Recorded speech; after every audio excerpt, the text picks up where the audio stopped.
സഹാബാക്കൾ നബിതങ്ങളുടെ പിന്നിൽ അണിനിരന്നുകൊണ്ട് സഹാബാക്കൾ ഏറ്റെടുത്ത അതേ വാക്കുകൾ പ്രാബല്യത്തിൽ കൊണ്ടുവന്നു. നബിതങ്ങൾ എന്തെല്ലാം അവരുടെ ജീവിതത്തിൽ പറഞ്ഞു കൊടുത്തിട്ടുണ്ടോ അത് മുഴുവനും യാഥാർത്ഥ്യമാണെന്ന് സഹാബാക്കൾ നേരിൽ കണ്ടു മനസ്സിലാക്കി. ഇന്ന് നടക്കുന്ന ഈ പശ്ചിമേഷ്യൻ സംഘർഷങ്ങളെല്ലാം ആ കാലഘട്ടത്തിൽ അള്ളാഹുവിന്റെ റസൂല് പറഞ്ഞത് സഹാബാക്കൾ ഓരോന്നുമായി നബിതങ്ങളുടെ കാലശേഷം എടുത്ത് പറയുകയുണ്ടായി. ആദരവായ റസൂലുള്ളാഹി തങ്ങളുടെ സന്തത സഹചാരിയായ അബ്ദുല്ലാഹി ഇബ്നു മസ്ഊദ് റളിയല്ലാഹു തആല അൻഹു ഒരിക്കൽ അദ്ദേഹം പറയുകയാണ്, ഇന്നസ്സാഅത ലാ തഖൂമു ഹത്താ ലാ യുഖ്സമ മീറാത്ത് വലാ യുഫറഹ ബിഗനീമതിഹി. ഒരു കാലം വരും സഹാബത്തെ, അന്ന് സമ്പത്ത് കുന്നുകൂടുന്ന കാലഘട്ടമായിരിക്കും. അന്ന് യുദ്ധമുതലുകളെല്ലാം നമ്മുടെ മുന്നിൽ കൂനമായി കിടക്കുമ്പോൾ, കൂട്ടം കൂടി കിടക്കുമ്പോ മല പോലെ കിടന്നാലും അതാർക്കും അന്നത്തെ കാലഘട്ടത്തിൽ വേണ്ടാത്ത ഒരു കാലമുണ്ടാകും. അങ്ങനെ ഒരു കാലം വരാതെ ലോകം അസ്തമിക്കില്ല കേട്ടോ.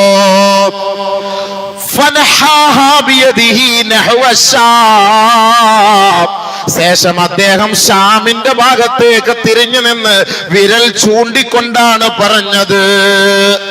ഷാം എന്ന് പറയുന്ന ഇന്നത്തെ ഫലസ്തീനിന്റെ ഭാഗത്തേക്ക്, ഗസയുടെ ഭാഗത്തേക്ക് ബഹുമാനപ്പെട്ട അബ്ദുല്ലാഹി ഇബ്നു മസ്ഊദ് വിരൽ ചൂണ്ടിയിട്ട് പറയുകയാണ്, യുജ്മഉ ലഅദുൻ യജ്മഉ ലഹുമുൽ ഇസ്ലാം. അവിടുന്ന് ഒരു വിഭാഗം ഇസ്ലാമിനെ തകർക്കാനുള്ള ഒരു സംഘം ഉയർത്തെഴുന്നേൽക്കാൻ കേട്ടോ. ഇസ്ലാമിനെ തകർക്കാൻ ഒരു വിഭാഗം അവിടുന്ന് ഉണ്ടാവുന്നു. ഷാം ഇന്ന് നടക്കുന്ന ആ ഇസ്രായേലിന്റെ ഭാഗത്ത് നിന്ന് ഉണ്ടാകുന്നു. ബഹുമാനപ്പെട്ട അബ്ദുല്ലാഹി ഇബ്നു മസ്ഊദ് റളിയല്ലാഹു തആല എന്ന് പറയാണ്, വയജ്മഉ ലഹും അഹ്ലുൽ ഇസ്ലാം. അവർക്കെതിരെ ഇസ്ലാമിന്റെ ചുണക്കുട്ടികളും അണിനിരക്കുന്ന ഒരു കാലം വരും കേട്ടോ. ഉടനെ അടുത്തിരുന്ന സഹാബാക്കൾ ചോദിക്കുകയായി, എവിടെ നിന്നാണ് ആ ഷാമിന്റെ ഭാഗത്തേക്ക് ഇസ്ലാമിനെ തകർക്കാൻ വരുന്നത്?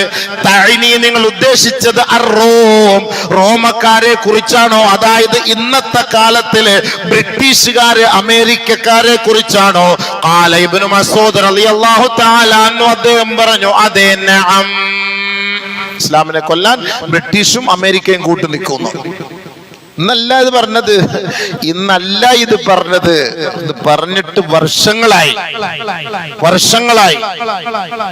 ബഹുമാനപ്പെട്ട ഇബ്നു മസ്ഊദ് റളിയല്ലാഹു തആല എന്ന് പറയാണ്, വതകൂനുൽ ഖിതാലു റദ്മതൻ ശദീദാ. കൊടുമ്പിരി കൊള്ളുന്ന യുദ്ധമായിരിക്കും അന്ന് നടക്കുക കേട്ടോ. അങ്ങോട്ടും ഇങ്ങോട്ടും ഭയങ്കരമായ ഫൈറ്റ് ആയിരിക്കും അന്ന് നടക്കുക. ബഹുമാനപ്പെട്ട അബ്ദുല്ലാഹി ഇബ്നു മസ്ഊദ് റളിയല്ലാഹു തആല പറഞ്ഞ വാക്കാണ്. ബഹുമാനമുള്ള സഹോദരങ്ങളെ, ബഹുമാനപ്പെട്ട അബ്ദുല്ലാഹി ഇബ്നു മസ്ഊദ് റളിയല്ലാഹു തആല അൻഹു പറഞ്ഞ ഒരു കാലഘട്ടമാണോ ഇന്ന് എന്ന് നമ്മൾ ചിന്തിച്ചു പോവുകയാണ്. അടയാളങ്ങളൊക്കെ പരിശോധിച്ചു നോക്കുമ്പോ ഒരുപക്ഷെ അതിന്റെയൊക്കെ സൂചനകളായിരിക്കും നമ്മൾ കാണുന്നത്. അന്ന് ബൈത്തുൽ മുഖദ്ദസിന്റെ ഉത്തരവാദിത്വം ഇമ്രാനു ബൈത്തുൽ മഖ്ദിസി മിൻ ഐദിൽ യഹൂദ്. ജൂതന്മാരാണ് ബൈത്തുൽ മുഖദ്ദസിന്റെ ഉത്തരവാദിത്വം ഏറ്റെടുത്തിരിക്കുന്നത്. അതിന്റെ പരിപാലക സമിതിയും അതിന്റെ ഭരണകർത്താക്കളും അത് നിയന്ത്രിക്കുന്നതും ആരെ നമസ്കരിപ്പിക്കണം എന്ന് തീരുമാനിക്കുന്നതും ആ കാലഘട്ടത്തിൽ ജൂതന്മാരായിരിക്കും. സഹാബ ജൂതന്മാരായിരിക്കും. മിൻ ഐദിൽ യഹൂദ്, ജൂതന്മാരുടെ ഭാഗത്തു നിന്നായിരിക്കും അതിന്റെ ഉത്തരവാദിത്വം ഉണ്ടാവുക. ബഹുമാനപ്പെട്ട അബ്ദുല്ലാഹി ഇബ്നു മസ്ഊദ് റളിയല്ലാഹു തആല അൻഹു പറയണമെങ്കിൽ ആദരവായ റസൂലുള്ളാഹി സ്വല്ലല്ലാഹു അലൈഹി വസല്ലമ തങ്ങൾ ബഹുമാനപ്പെട്ട സ്വഹാബാക്കളുടെ മുന്നിൽ അത് പറഞ്ഞത് കൊണ്ടാണല്ലോ അങ്ങനെയൊക്കെ സംഭവിക്കാൻ കാരണം. അങ്ങനെ ജൂതന്മാരുടെ കൈകളിൽ നിന്നാണ് പരിശുദ്ധമായ ഇസ്ലാമിന്റെ മക്കൾ അധികാരം പിടിച്ചെടുക്കുന്നത്. അങ്ങനെ വരുമ്പോ ഭയങ്കരമായ വിപ്ലവം പൊട്ടിപ്പുറപ്പെടുമത്രേ. അങ്ങനെ മദീനയിൽ പ്രശ്നങ്ങൾ ഉടലെടുക്കും. ഇവിടെ തുടങ്ങി, ഇത് വിജയിച്ച് ഇത് ജൂതന്മാരുടെ കയ്യിൽ നിന്ന് പിടിച്ചെടുക്കുമ്പം അടുത്ത പ്രശ്നത്തിന്റെ തുടക്കം മദീനയിലാവും. അടുത്ത പ്രശ്നത്തിന് തുടക്കം മദീനയിലാകും. ഭയങ്കരമായ വിപ്ലവ പോരാട്ടങ്ങളായിരിക്കും പിന്നീട് നടക്കുക. മൽഹമ എന്ന് പറഞ്ഞാൽ ഇറച്ചി കച്ചവടക്കാരത്തെ കുറിച്ച് പറയുന്ന കാര്യമാണ്. മൽഹമ, ഇറച്ചി കഷണിച്ച് കൊടുക്കപ്പെടുന്ന സ്ഥലം എന്ന് പറഞ്ഞാൽ അതേപോലെ തുണ്ടം തുണ്ടമായി വെട്ടി മുറിച്ച് കഷണങ്ങളാക്കപ്പെടുന്ന യുദ്ധം, ഭയങ്കരമായ യുദ്ധം, കൊടുമ്പിരി കൊള്ളുന്ന യുദ്ധം. ഈ സമയത്താണ് ദജ്ജാല് പുറപ്പെട്ടു വരുന്നത്. ദജ്ജാലിന്റെ വരവ് ആ സമയത്താണ് സംഭവിക്കുന്നത്. ഈ ദജ്ജാലിനെ കണ്ടിട്ട് അള്ളാന്റെ റസൂല് പറഞ്ഞില്ലേ, ബൈത്തുൽ മുഖദ്ദസിൽ അവന് കയറാൻ പറ്റൂല, മദീനയിൽ അവന് പ്രവേശിക്കാൻ പറ്റൂല, മക്കയിൽ അവന് പ്രവേശിക്കാൻ പറ്റൂല. ഇത് മനസ്സിലാക്കിയിട്ട് അന്ന് കാലം വരെ മുസ്ലിമിന്റെ പേരും അണിഞ്ഞുകൊണ്ട് ജീവിച്ചിരുന്ന അഹങ്കാരികളായ ഭരണകർത്താക്കളടക്കമുള്ള മുനാഫിഖീങ്ങള് ഈ ദജ്ജാലിനെ ഭയപ്പെട്ടിട്ട് പരിശുദ്ധമായ മദീനയിലേക്ക് അവര് താവളം മാറ്റി ഒളിച്ചോടി മദീനയുടെ മണ്ണിൽ പോയി അവര് താമസിക്കുമത്രേ.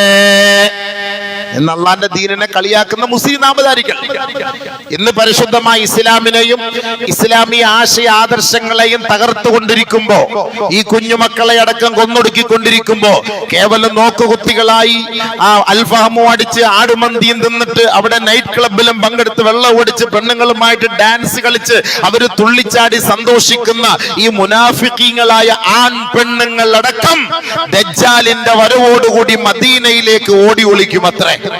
കാരണം ദജ്ജാലിനെ പേടിച്ചിട്ട്. ദജ്ജാല് മദീനയിൽ കയറൂല. ദജ്ജാല് മദീനയിൽ കയറാതെ വരുമ്പോ മദീനയിലേക്ക് അവർ ഓടി ഒളിക്കുകയാണ്. അല്ലാഹു റബ്ബുൽ ഇസ്സത്ത് ഇവനേക്കാൾ ബുദ്ധിയുള്ളവനല്ലേ, അഹ്കമുൽ ഹാക്കിമായ പടച്ച തമ്പുരാൻ. ഫഇന്നഹാ തർജുഫു ബിഅഹ്ലിഹാ സലാസ റജഫാത്ത്. ഈ മുനാഫിക്കീങ്ങളായ നാമധാരികളായ മുസ്ലിമീങ്ങൾ മദീനയിൽ ഏതെല്ലാം മാളങ്ങളിലും ഒളിച്ചിരിക്കുന്നുണ്ടോ, അല്ലാഹു റബ്ബുൽ ഇസ്സത്ത് ആ വിഭാഗത്തെ കൊണ്ട് മദീനയെ ഒന്ന് കുലുക്കുമത്രേ. കുലുക്കും. നീ അങ്ങനെ കയറി സൂഹിക്കണ്ട. ഇത്ര നാള് അള്ളാഹ് ഇല്ല, ഇബാദത്തില്ല, റസൂലില്ല, ദീനില്ല, ഈമാനില്ല. ഇപ്പൊ ദജ്ജാല് വന്നപ്പോ അവന്റെ പിടിയിൽ നിന്ന് രക്ഷപ്പെടാൻ വേണ്ടിട്ട് നീ മദീനയിൽ വന്ന് ഒളിച്ചിരിക്കാൻ നീ ശ്രമിക്കുന്നോ? ഇല്ല. അള്ളാഹുവിന്റെ റസൂല് പറയുകയാണ്, ഫൈന്നഹാ ബിഅഹ്ലിഹാ തർജുഫു സലാസ റജഫാത്ത്. 3 കുലുക്കം അല്ലാഹു കുലുക്കും. 3 കുലുക്കം. ഏതെല്ലാം മൂലയിൽ ഈ മുനാഫിക്കീങ്ങൾ ഒളിച്ചിരിക്കുന്നുണ്ടോ, ഈ മുനാഫിക്കീങ്ങളായ ആണും പെണ്ണും ഒളിച്ചിരിപ്പുണ്ടോ, അവിടെയെല്ലാം അല്ലാഹു കുലുക്കുമത്രേ. അവിടെയെല്ലാം അല്ലാഹു കുലുക്കും. ഫയഖ്റുജു ഇലൈഹി കുല്ലു മുനാഫിഖിൻ വ മുനാഫിഖാ. ഓരോ മുനാഫിഖീങ്ങളിൽപ്പെട്ട ആണും പെണ്ണുങ്ങളും ആ ദജ്ജാലിന്റെ അരികിലേക്ക് തന്നെ മടങ്ങി പോകേണ്ടി വരും.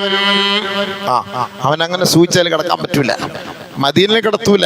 അല്ലാഹു തആല ഇവനെയൊക്കെ കുലുക്കി ചാടിക്കും പുറത്തേക്ക്. പുകഞ്ഞ കൊള്ളി പുറത്ത് പോ.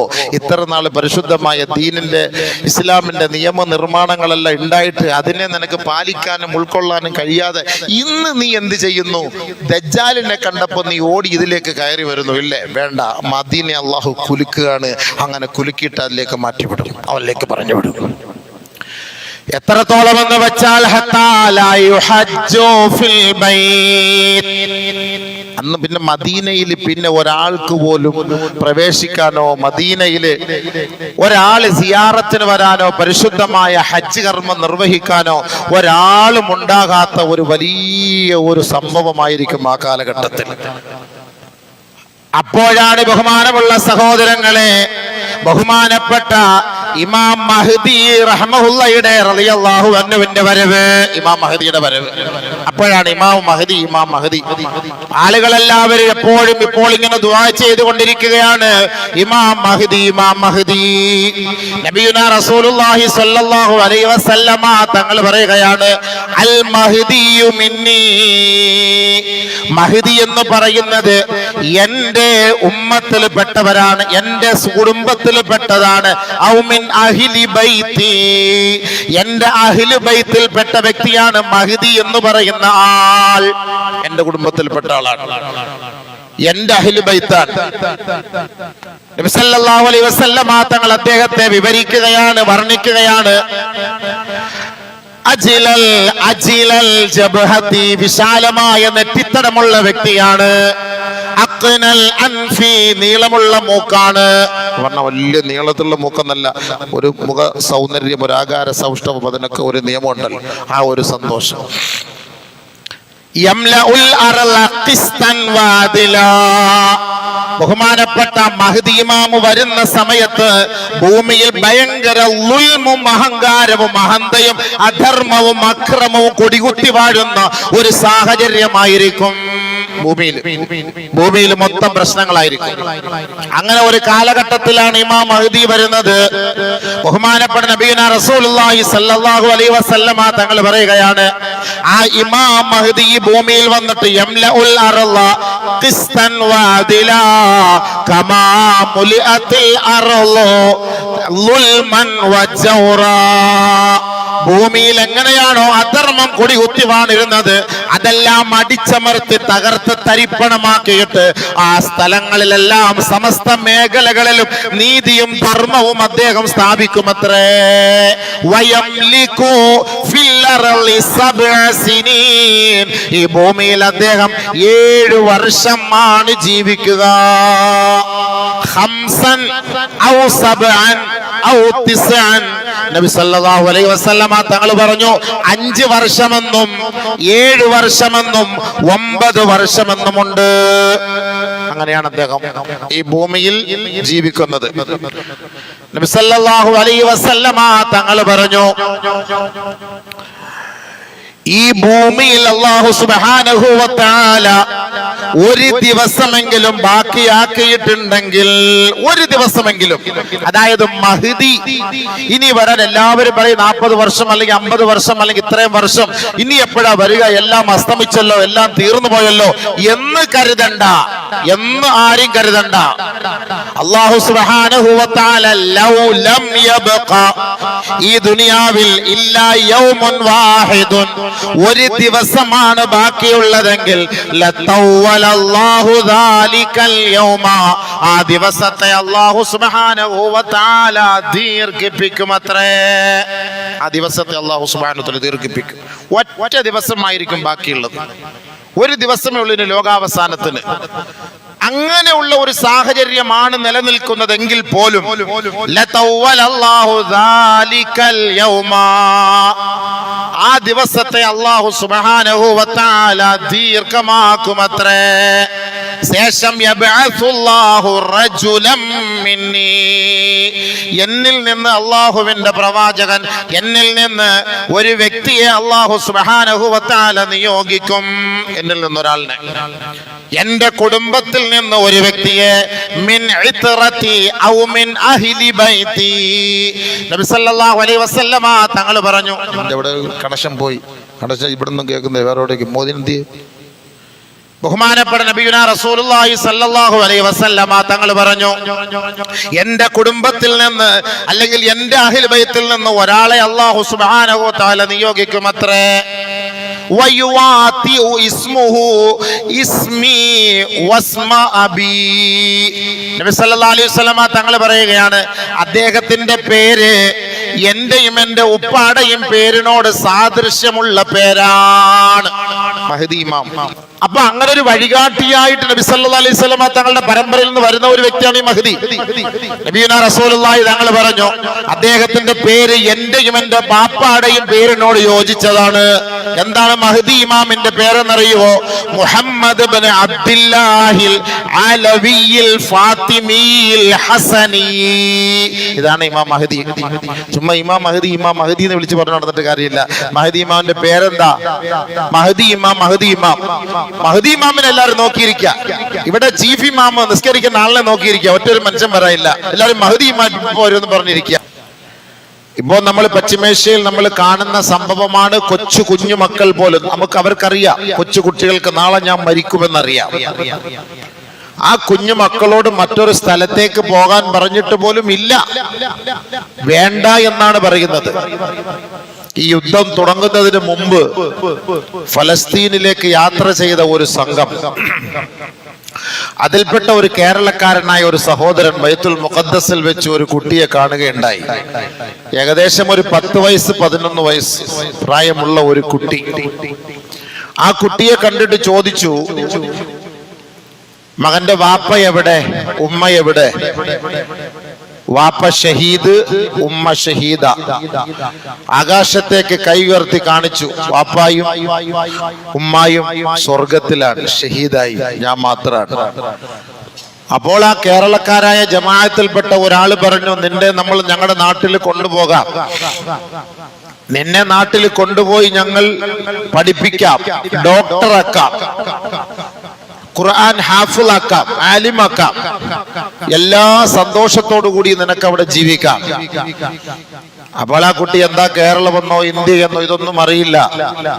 ആ 11 വയസ്സായ കുട്ടി അവരോട് പറയാണ്, നിങ്ങളുടെ നാട്ടിൽ വന്നാൽ എനിക്ക് ഷഹീദാവാൻ പറ്റൂല. 10 വയസ്സ് 11 വയസ്സ് കേരളക്കാരെ ഞെട്ടിച്ചു കളഞ്ഞ ഒരു വാക്ക്. ആ 10 വയസ്സായ കുട്ടി പറയാണ്, നിങ്ങളുടെ നാട്ടിൽ വന്ന എനിക്ക് ഷഹീദാവാൻ പറ്റൂല, എന്റെ ഉമ്മ ഷഹീദായി പോയതുപോലെ, എന്റെ ഉമ്മ ഷഹീദായി പോയതുപോലെ എനിക്കും ഷഹീദാകണം, അതുകൊണ്ട് ഈ നാട്ടിൽ നിന്നാലേ അത് കഴിയുകയുള്ളൂ എന്ന്. 10 വയസ്സ് 11 വയസ്സിൽ ബാലൻ. സുഹൃത്തുക്കളെ, അവർക്ക് മരണം പേടിയില്ല, അവർക്കറിയാം അള്ളാഹുവിൽ നിന്ന് മറ്റാർക്കും കിട്ടാത്ത പ്രതിഫലം അവരാഗ്രഹിക്കുന്നുണ്ട്. അവർക്കത് കിട്ടുമെന്നുള്ള 100% ഉറപ്പാണ്. നമുക്കതിൽ വിശ്വാസമുണ്ടോ? നമ്മളൊക്കെ ഇങ്ങനെ വലിയ ഐക്യദാർഢ്യവും വലിയ പ്രഭാഷണവും കാര്യങ്ങളും ഒക്കെ നമ്മൾ നടത്തുന്നു. നമുക്ക് അങ്ങനെ ഒരു വിശ്വാസം, ആ ഒരു ഉറച്ച ഈമാൻ ഇബ്രാഹിം നബിയുടെ പാരമ്പര്യത്തിന്റെ മക്കളാണ്. ഇബ്രാഹിം നബി അലൈഹി സ്വലാത്തു വസ്സലാമിന്റെ 10 വയസ്സായ കുട്ടി 11 വയസ്സായ കുട്ടി അറുക്കട്ടെ എന്ന് പറഞ്ഞപ്പോ അള്ളാന്റെ തീരുമാനമാണോ ഉപ്പ, ചെയ്തോ. എനിക്കതിൽ നിരാശയില്ല, എനിക്കതിൽ ദുഃഖമില്ല, എനിക്കതിൽ വിഷമമില്ല, പ്രയാസമില്ല. അള്ളാന്റെ തീരുമാനമാണോ, നടക്കട്ടെ. ഈ ഒരു ക്വാളിറ്റി ഉണ്ടാക്കിയെടുക്കണം നമ്മുടെ മക്കൾക്ക്. അല്ല, നമ്മൾ കുറച്ച് നിസ്കാരമുള്ളവരാണ് മുസ്ലിം ഉമ്മത്താന്ന് പറഞ്ഞിട്ട് കാര്യമില്ല. മുസ്ലിം ഉമ്മത്തുകൾ എന്ന് പറഞ്ഞിട്ട് കാര്യമുണ്ടോ? എന്താണ് ഇസ്ലാം? എന്താണ് ആ ഉമ്മത്തിന്റെ ലക്ഷ്യം? നമ്മുടെ ലക്ഷ്യം എന്താണ്? അള്ളാഹു ഏറ്റവും കൂടുതൽ ഇഷ്ടപ്പെടുന്ന ഒരു കാര്യമാണ് അള്ളാഹുവിന്റെ മാർഗത്തിൽ ഷഹീദാവുക എന്നുള്ളത്. അള്ളാഹു ഇഷ്ടപ്പെടുന്നതിൽ വെച്ച് ഏറ്റവും വലിയ അമൽ അതാണ്, അള്ളാഹുവിന്റെ മാർഗത്തിൽ നമ്മൾ ഷഹീദാവുക എന്നുള്ളത്. എന്താണ് ആ ഷഹീദ് എന്നും അതിന്റെ മഹത്വം എന്തെന്നും അവർ ആസ്വദിച്ചു രുചിച്ചു കൊണ്ടിരിക്കുന്നവരാണ്. എന്നായാലും ഒരു ദിവസം ഈ ലോകത്ത് നിന്ന് വിട പറയേണ്ടി വരും. ആ ശുഹദാക്കളെല്ലാം സ്വർഗത്തിൽ പച്ചപ്പട്ടുകളിൽ പാറി പറക്കുന്ന പക്ഷികളെ പോലെ ഇഷ്ടാനുസരണം യഥേഷ്ടം ഭക്ഷണം കഴിച്ച് സുഖലോലുപരായി കഴിഞ്ഞുകൂടുകയാണ് അവരുടെ മുൻഗാമികളുമായി സല്ലപിച്ചുകൊണ്ട്. അവർക്കതുകൊണ്ട് എന്താണ് മരണം, അതൊരു വിഷയമേ അല്ല. ആ മരണത്തെ ഭയന്നിട്ട് സ്വന്തം നാട്ടിൽ നിന്ന് അവർ മാറിപ്പോകാൻ പോലും വിസമ്മതം പ്രകടിപ്പിക്കുന്നവരായി മാറി. അത്രത്തോളം ഈമാനിക ചൈതന്യം അവർക്ക് ലഭിക്കുകയുണ്ടായി. അതുകൊണ്ടാണല്ലോ അള്ളാഹുവിന്റെ വലിയ ബർക്കത്തും റഹ്മത്തും ആ നാട്ടിൽ ഇറങ്ങുന്നത്, ഗൈബിയായ സഹായം. ഈ അടുത്ത ദിവസം അവിടെ നിന്ന് ഒരു സഹോദരന്റെ ഒരു അറബിയിൽ ഒരു കുറിപ്പ്. സാധാരണ നമ്മൾ ഇന്നത്തെ ഇവിടുത്തെ ജൂത നസ്രാണികളുടെ പത്രമാണല്ലോ നമ്മൾ ആദ്യമായിട്ട് ഉമ്മ വെക്കുന്നത്. സുബഹി കഴിഞ്ഞ ഉടനെ അങ്ങനെയെങ്കിലും ആ മുസീബത്ത് വലിച്ചു കീറി കളഞ്ഞിട്ടെങ്കിലും ഒരു ഐക്യദാർഢ്യം പ്രഖ്യാപിക്കാൻ നമ്മുടെ കൗമിന് പറ്റൂല. നമ്മളെ രാവിലെ സുബഹി കഴിഞ്ഞ ഉടനെ ആ മുസീബത്ത് പത്രം കണ്ടെങ്കിലേ നമ്മുടെ കണ്ണും വയറും നിറയുകയുള്ളൂ. ഈ ഉമ്മത്ത് മൊത്തം ബഹിഷ്കരിച്ചാൽ അങ്ങനെ ഒരു ഐക്യദാർഢ്യം നടത്തിക്കൂടെ? എഴുതുന്നത് മൊത്തവും ഇസ്രായേലികൾക്ക് അനുകൂലമായിട്ടാണ്. എവിടെ മുസ്ലിമീങ്ങൾക്ക് അനുകൂലമായിട്ട്? ഇല്ലാത്ത കഥകളെല്ലാം കെട്ടിച്ചമച്ചു കൊണ്ടുവന്നിട്ട് ആ മഞ്ഞ പത്രങ്ങളൊക്കെ നമ്മുടെ വീട്ടിൽ നമ്മൾ പണം കൊടുത്ത് ആ മുസീബത്ത് ഇസ്രായേലിസവും നസ്രാനിസവും ജൂതായിസവും ഒക്കെ നമ്മൾ വിലയ്ക്ക് വാങ്ങുകയാണ്. നമ്മൾ വിലയ്ക്ക് വാങ്ങിയാണ്. നമ്മളൊരു മുസ്ലിം ഉമ്മത്തിന് എന്തെങ്കിലും ഇതുമായി ബന്ധപ്പെട്ട ഒരു പത്രമോ ഒരു വാർത്താ മാധ്യമങ്ങളോ ഉണ്ടെങ്കിൽ ഉണ്ടെങ്കിൽ മുസ്ലിം ഉമ്മത്ത് സഹായിക്കാൻ തയ്യാറല്ല, ഉടനെ അവൻ എതിർത്തിട്ട് ജൂതനെയും ക്രിസ്ത്യാനിയെയും തന്റെ വീട്ടിലേക്ക് കൊണ്ടുവരാൻ അവന് ഭയങ്കര ഉത്സാഹമാണ്. കേവലം ചെറിയ ചെറിയ ശാഖാപരമായ വിഷയങ്ങളിലാണ് അഭിപ്രായ വ്യത്യാസമുള്ളത്. അടിസ്ഥാന തത്വങ്ങളിൽ മുസ്ലിം ഉമ്മത്തിനിടയിൽ എവിടെ വ്യത്യാസമുള്ള? ഒരു വ്യത്യാസമില്ല. അപ്പൊ ഒരു മുസ്ലിം എന്ന ഒരു കാഴ്ചപ്പാടിൽ എന്തെങ്കിലും ഒരു കാര്യം തുടക്കം കുറിച്ചാൽ അതിന് സപ്പോർട്ട് ചെയ്യണം മുസ്ലിം സമുദായം. അതിന് പകരം ജൂതനെയും ക്രിസ്ത്യാനിയും സപ്പോർട്ട് ചെയ്തിട്ട് അവന്റെ ഉൽപ്പന്നങ്ങൾ വാങ്ങി ഉപയോഗിച്ചിട്ട് അവൻ കൊടുക്കുന്ന പത്രം, അവൻ എഴുതുന്ന പത്രം, അവന്റെ വാർത്താ മാധ്യമങ്ങൾക്ക് കൂടുതൽ പ്രാമുഖ്യമാണ് നമ്മൾ നൽകുന്നത്. അല്ലാതെ പരിശുദ്ധമായ മുസ്ലിം സമുദായത്തിന്റെ പത്രങ്ങളിൽ നിന്ന് സത്യവാർത്തകൾ വരുമ്പോൾ നമുക്ക് ഒപ്പിയെടുക്കാൻ ബുദ്ധിമുട്ടാണ്. വലിച്ചെറിയൻ സുഹൃത്തുക്കളെ, വലിച്ചെറിയൻ. എന്താ ഗുണം ഇതുകൊണ്ട്? മുസ്ലിം ഉമ്മത്തിനെ നാണം കെടുത്താനും നമ്മുടെ പണം കൊണ്ട് നമ്മെ തന്നെ തകർക്കാനാണ് ഇവർ ശ്രമിക്കുന്നത്. അപ്പൊ അദ്ദേഹത്തിന്റെ ഈ അടുത്ത സമയത്ത് കഴിഞ്ഞ ആഴ്ചയിൽ വന്ന ഒരു റിപ്പോർട്ടാണ്. ഒരു സാലിഹായ മനുഷ്യൻ, ആ സാലിഹായ മനുഷ്യൻ അദ്ദേഹം വീട്ടിലേക്ക് കയറി ചെല്ലുകയാണ്. എല്ലാവരുടെയും കയ്യിൽ ഇപ്പോ ഈ പറയുന്ന പോലെ ആയുധങ്ങളുണ്ടല്ലോ. അപ്പൊ ആ വീട്ടിലേക്ക് കയറി ചെല്ലുമ്പോൾ ഇദ്ദേഹത്തെ കൊല്ലുന്നതിന് വേണ്ടി ഒരു ജൂതൻ അതിന്റെ ഉള്ളിൽ ഒളിച്ചിരിപ്പുണ്ട്. ആരുമില്ല, ഇദ്ദേഹം ഒറ്റയ്ക്ക് കയറി പോകുന്നു. ആരോ ഒരാള് വിളിച്ചു പറയുന്നു, ഖൽഫക യഹൂദിയുൻ, ഖൽഫക യഹൂദിയുൻ. ആരോ ഒരാൾ വിളിച്ചു പറയുന്നു. ഒരു അശരീരിയാണ് ആ ശബ്ദം കേട്ടത്. ആരോ ഒരാൾ വിളിച്ചു പറയുന്നു, ഇന്ന വാതിലിന്റെ പിന്നാലെ ഒരാൾ ഒളിച്ചിരിപ്പുണ്ട്, ഒരു യൂതൻ ഒളിച്ചിരിപ്പുണ്ട് എന്ന് വിളിച്ചു പറയുകയും ഇദ്ദേഹം ആ തോക്കെടുത്ത് വെടിവെക്കുകയും അവനെ കൊല്ലുകയും ചെയ്തു. അതിനുശേഷം ഇദ്ദേഹം ഇറങ്ങി ആ പരിസരം മുഴുവനും നോക്കി, ആരാ വിളിച്ചു പറഞ്ഞത്? ആരെയും കാണാൻ കഴിഞ്ഞില്ല. ജൂതന്മാര് തന്നെ സമ്മതിച്ച സത്യമാണ്, ജൂതന്മാരുടെ നേതാക്കന്മാര് സമ്മതിച്ച സത്യമാണ്. ഇത് ഹമാസ് പോരാളികളല്ല അവിടെ നമ്മളോട് യുദ്ധം ചെയ്യുന്നത്, വേറെ ഏതോ ഒരു അദൃശ്യ ലോകത്തുള്ളവരാണ് നമ്മളോട് യുദ്ധം ചെയ്യുന്നത് എന്ന് അവര് പോലും സമ്മതിച്ചിരിക്കുന്നു. ശുഹദാക്കളുടെ ബർക്കത്ത് കൊണ്ട് അള്ളാഹുവിന്റെ റഹ്മത്ത് അവിടെ ഇറങ്ങും, സഹായം അവിടെ ഇറങ്ങും. ബദറിൽ ഇറങ്ങിയതുപോലെ അള്ളാഹ് ഇറക്കും. അതുകൊണ്ട് നമ്മുടെ ദുആ ഒന്നും നിരാശരാവണ്ട, നമ്മുടെ ദുആ ഒന്നും സ്വീകരിക്കില്ല എന്ന് കരുതരുത്. ഇതൊക്കെ അല്ലാഹു സുബ്ഹാനഹു വ തആല പരിശുദ്ധമായ നമ്മുടെ ഓരോ വ്യക്തികളുടെയും ഓരോ നാട്ടിൽ നിന്നുമുള്ള ദുആയ്ക്ക് വലിയ വലിയ വിലയാണ് അല്ലാഹു തആല അവിടെ നൽകുന്നത്. കോടാനകോടി ബില്യൺ ട്രില്യൺ കണക്കിന് ഡോളറിന്റെ നഷ്ടം കൊണ്ട് ഇസ്രായേൽ കൂപ്പുകുത്തുകയാണ് ഗതിയില്ലാതെ. അത് തന്നെ ഏറ്റവും വലിയ കാര്യമല്ലേ? നമുക്ക് പട്ടിണി കിടന്ന പാരമ്പര്യമുണ്ട്, വെള്ളമില്ല എങ്കിലും ഭക്ഷണമില്ല എങ്കിലും നോമ്പ് പിടിച്ച പാരമ്പര്യമുണ്ട്, പരിശുദ്ധ പ്രവാചകന്മാർ പട്ടിണി കിടന്ന പാരമ്പര്യമുണ്ട്. അതൊക്കെ മനസ്സിലാക്കി ജീവിക്കുന്നവരാണ് സത്യവിശ്വാസികളായ മുസ്ലിമീങ്ങൾ. അതുകൊണ്ട് അവർക്കൊന്നും നഷ്ടപ്പെടാനില്ല. എന്നാൽ ജൂതന്മാർക്ക് അങ്ങനെയല്ല. അവർക്കൊരു ടാങ്ക് പോയാൽ, അവരുടെ ഒരു മിസൈൽ നഷ്ടപ്പെട്ടു പോയാൽ, അവരിൽ ഒരു പൗരൻ നശിച്ചു പോയാൽ, അവരിൽ ഒരു പട്ടാളം മേധാവി നഷ്ടപ്പെട്ടു പോയാൽ കോടാനക്കോടി ഡോളറിന്റെ നഷ്ടമാണ് അവർക്കുള്ളത്. കോടാനക്കോടി ഡോളറിന്റെ നഷ്ടമാണ്. അത് തന്നെ ഏറ്റവും വലിയൊരു നാശത്തിന്റെ അടയാളമല്ലേ? ഏറ്റവും വലിയൊരു നാശത്തിന്റെ അടയാളമല്ലേ? അപ്പൊ നമ്മുടെ ദുആയ്ക്ക് ഇജാബത്തുണ്ട് എന്നല്ലേ? എല്ലാവരും ഇപ്പോൾ 35 ദിവസമായി 40 ദിവസമായി യുദ്ധം കൊടുമ്പിരി കൊണ്ടു നമ്മളെല്ലാവരും പെട്ടെന്ന് മറന്ന് മാറിക്കൊണ്ടിരിക്കുകയാണ്. അങ്ങനെ മറന്ന് നമ്മൾ ആ ഒരു ഭാഗത്തെ നിന്ന് വിട്ടുപോയി.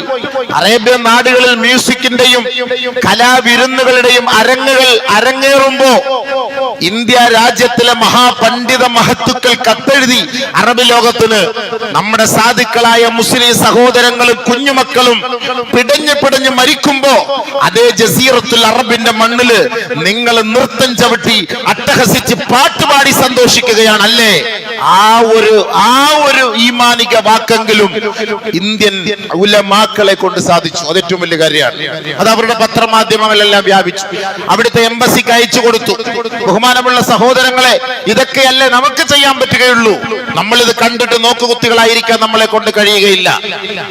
പരിശുദ്ധമായ ദീൻ ലോകത്തോട് പഠിപ്പിക്കുന്നത് 2 വിഭാഗമാണ് ലോകത്തെ നയിക്കേണ്ടത്. 1 ഉലമാക്കളും 2 മുലൂക്കുകളുമാണ്. ആ മുലൂക്കുകളാണ് നമ്മളാണ് തീരുമാനിക്കേണ്ടത്. ഇന്ന് ഉലമാക്കൾ സത്യം തുറന്നു പറയാനോ അശരണർക്കും ആലംബഹീനർക്കും വേണ്ടി ശബ്ദിക്കുമ്പോ ഒരുപക്ഷെ ആ അധികാരി വർഗം അവരെ കാര്യം വഴികൾക്കുള്ളിൽ തളച്ചിടുന്ന ഒരു സാഹചര്യമാണ്. അങ്ങനെ തളച്ചിടപ്പെട്ട മഹാന്മാരായ മുൻഗാമികളുടെ ചരിത്രങ്ങൾ ഇസ്ലാമിന് ധാരാളം പറയാനുണ്ട്. സത്യത്തിന് വേണ്ടി നിലകൊള്ളുന്ന പണ്ഡിതന്മാരെ തകർക്കുക എന്ന ലക്ഷ്യം രംഗത്തേക്ക് വരുന്നത് മുസ്ലിം ഭരണകൂടത്തിന്റെ ഭാഗത്ത് നിന്നാണ്. അതുകൊണ്ടല്ലേ ഈ മുസ്ലിം കൺട്രികളിൽ ഒരാൾ പോലും നോക്കുകുത്തിയായി നിൽക്കുക അല്ലാതെ ഒരാൾ പോലും ഈ ഒരു യുദ്ധം നിർത്ത് അതിനുവേണ്ടി പാടുപെടാനോ പരിശ്രമിക്കാനോ അതിനുവേണ്ടി എന്തെങ്കിലും ഒരു തീരുമാനത്തിലെത്താനോ തയ്യാറാകാത്തതിന്റെ കാരണം എന്താ? അവര് രഹസ്യമായി ഐക്യത്തിന്റെ അജണ്ടയും പരസ്യമായി വെറുതെ ഒരു വാക്ക് പറയുകയുമാണ്, നമ്മളെ പരിഹസിക്കുകയാണ് ചെയ്യുന്നത്. അതുകൊണ്ട് സുഹൃത്തുക്കളെ, സഹോദരങ്ങളെ, നമ്മൾ ഈ അധികാരികളുടെ വാക്കുകളൊന്നും നമ്മൾ കേൾക്കണ്ട. നമ്മൾ നേരെ നബിതങ്ങളിലേക്ക് വാ. എന്താണ് ഇസ്ലാം പഠിപ്പിച്ചത്? ഹബീബായ തങ്ങൾ പറഞ്ഞത് എന്താ? നമുക്കതേ ഉള്ളൂ നമുക്ക് വിശ്വാസം. അതല്ലാത്ത നിങ്ങൾ ആരെയും ഡിപ്പെൻഡ് ചെയ്തിട്ട് കാര്യമൊന്നുമില്ല. നിങ്ങൾ കുവൈത്തിനെയോ സൗദി അറേബ്യയോ ബഹ്റൈനെയോ ഖത്തറിനെയോ നിങ്ങളൊക്കെ ഡിപ്പെൻഡ് ചെയ്തത് കൊണ്ട് യാതൊരു ഗുണവും ഉണ്ടാകാൻ പോകുന്നില്ല. അവര് കുലുങ്ങുക പോലുമില്ല. ഇനി ഭസ്മമായി ബൈത്തുൽ മുഖദ്ദസ് തുടച്ച് നീക്കപ്പെട്ട പോലും ആരും മിണ്ടുകയില്ല. അവരുടെ സ്വന്തം രക്ഷയും അവരുടെ അലമാരകളും അവരുടെ ഖജനാവുകളും അവരുടെ കൊട്ടാരങ്ങളും അവരുടെ നാരിമാരും അവർക്കൊരു പൊള്ളലേക്കാതെ സംരക്ഷിക്കലാണ് അവരുടെ ഏറ്റവും വലിയ ഉത്തരവാദിത്തം. അതങ്ങനെയാണ് പാരമ്പര്യം, ചരിത്ര പാരമ്പര്യം അങ്ങനെയാണ്. അതുകൊണ്ട് ഈമാനുള്ളവർക്ക്, ഈമാനിക ബോധമുള്ളവർക്ക്, ഇസ്ലാമുമായി ബന്ധമുള്ളവർക്ക്, ശരീഅത്തുമായി ബന്ധമുള്ളവർക്ക് അള്ളാഹുവും അവന്റെ റസൂലും പഠിപ്പിച്ചത് എന്താണോ ആ ഒരു വഴിയിലേക്ക് നമ്മൾ നീങ്ങുക. അതാണ് അല്ലാഹു സുബ്ഹാനഹു വ തആല പറഞ്ഞത്. അല്ലാഹു നിങ്ങൾക്ക് വഅദ ചെയ്യുന്നു, അല്ലാഹു നിങ്ങൾക്ക് വാഗ്ദാനം നൽകുന്നു. വഅദല്ലാഹുല്ലദീന ആമനൂ മിൻകും വഅമിലുസ് സാലിഹാത്ത്. കേവലം ഒരു വിശ്വാസിയെ മാത്രമല്ല നോക്കിക്കൊണ്ട് പറഞ്ഞത്, വഅമിലുസ് സാലിഹാത്ത്. സ്വാലിഹായ അമലുകൾ ചെയ്യുന്ന, കർമ്മങ്ങൾ ചെയ്യുന്ന സത്യവിശ്വാസികൾ ആരാണോ, ലയസ്തഖ്ലിഫന്നഹും ഫിൽ അർദ്, നിങ്ങൾക്ക് ഭൂമിയുടെ കിരീടവും അധികാരവും ചെങ്കോലും ഞാൻ നിങ്ങൾക്ക് കൈമാറാം. അള്ളാഹു പറയാണ്. അള്ളാഹ് വെച്ച ഡിമാൻഡ് എന്താ? കേവലം ഞാനൊരു മുസ്ലിമാ, ഞാനൊരു സത്യവിശ്വാസിയാ എന്ന് പറഞ്ഞത് കൊണ്ട് കാര്യമില്ല കാക്കാ. എന്നിട്ട് കാര്യമില്ല. എല്ലാരും ഈമാനുള്ളവരാ, എല്ലാരും മുസ്ലിമീങ്ങളാ, എല്ലാരും വിശ്വാസമുള്ളവരാണ്.